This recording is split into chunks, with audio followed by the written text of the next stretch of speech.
Hi, ito nga ang life ng seafarer. So, nasa Napier, New Zealand kami.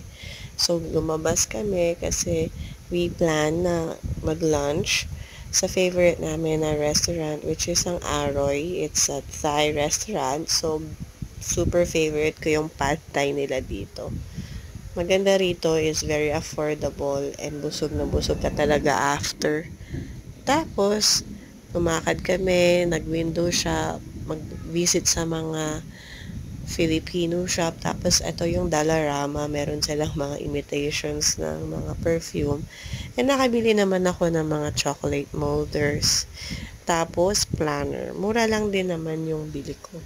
After nyo, nagkape kami. So, ayan si Sham and Carmi at ako.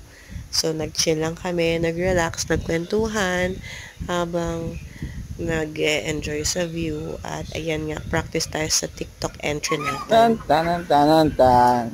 Tanan. O, diba? Ang saya-saya nila. So, babalik na kami. Habang naglalakad, window shop ka ulit. May mga pwede ka pang bagbilhan dyan kung may budget ka. Pero yan, bumalik na lang kami. Andiyan na kami sa bus, going back to the port kasi kailangan namin mag-sleep. Bye-bye!